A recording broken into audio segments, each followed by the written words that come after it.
Remember those cute kid shows you used to love? Hiya, folks. Well, not like this you don't. 50 cents, I'll suck your... What the? Get ready for the filthiest film. You looking for some rotten cotton? The Happy Time Murders, in cinemas now.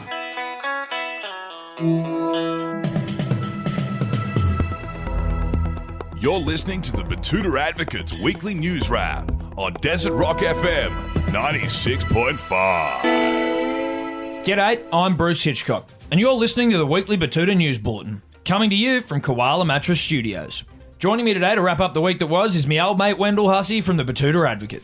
Hello, Bruce, and hello, listeners. The Bulletin this week is brought to you by the Happy Time Murders, which is out now in cinemas around the country. Yeah, it's a puppet movie, Del, but geez, it's a far cry from Sesame Street.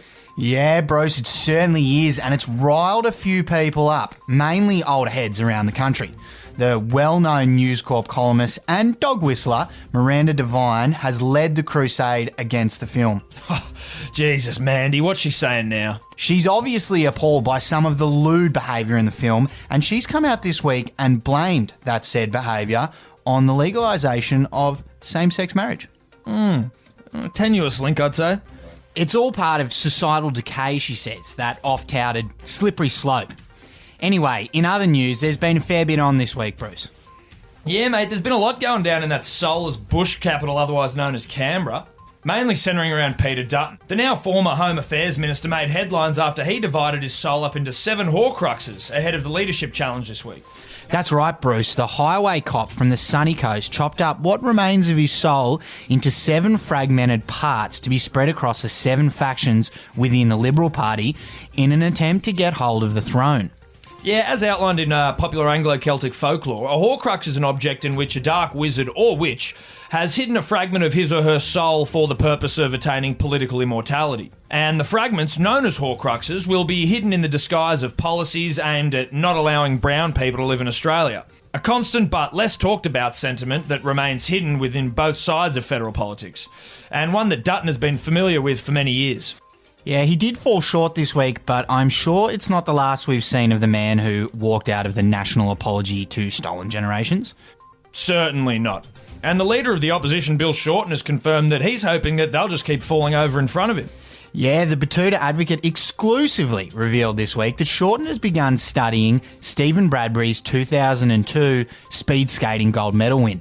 Shorten told us that he can't believe the sure bet he's been handed and has decided to just shut the fuck up and smile until he's handed the role of Prime Minister at the next federal election. He explained that this election will be quite possibly the only other example of someone actually winning because of a tortoise and the hair type competitive edge. And in other news around the country, the drought's still taking its toll. It is, and believe it or not, it's bitten down in the Harbour City this week. Yeah, that's right, Del. And in some sad news, David Koch has been forced to put down his beloved cash cow.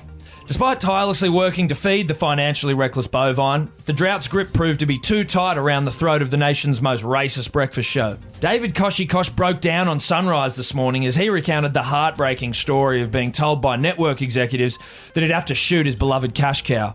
The currently sad Pisces went on to tell viewers that he only needed one shot, but it did ruin his suit and he saw things he never thought he'd have to see as a popular white male millionaire from Sydney's lower North Shore. Mate, a hell of a tearjerker, that one. And back in town this week, the Advocate did a deep dive into the forgotten victims of the drought. Yes, that's right. We shone a light on a minority whose plight hasn't been getting any publicity. Bricklayers. One bricklayer we spoke to explained that his circumstances might not bring in as many ratings or sell as many papers, but that him and his colleagues haven't had a full rain day in nearly 3 years. Breaks your heart, doesn't it? They've been doing it real tough. They have, Bruce, and the brickie explained that he would do anything for enough drops to wet the tally-ho paper so he could kick the feet up, rip a few cones and play a little bit of Xbox. It's not unreasonable, is it? And may I say, our thoughts are with him. Thoughts and prayers. And Bruce, in the sporting world, it's been another woeful week for the Wallabies. Yeah, that's right, Del. They've done what they do best, working together as a team to let the nation down again. And we spoke to someone feeling the pain this week. Peter Smith-Jenkins, a marketing analyst from the French Quarter, said that he's had to cheer himself up the only way he knows how, buying chinos.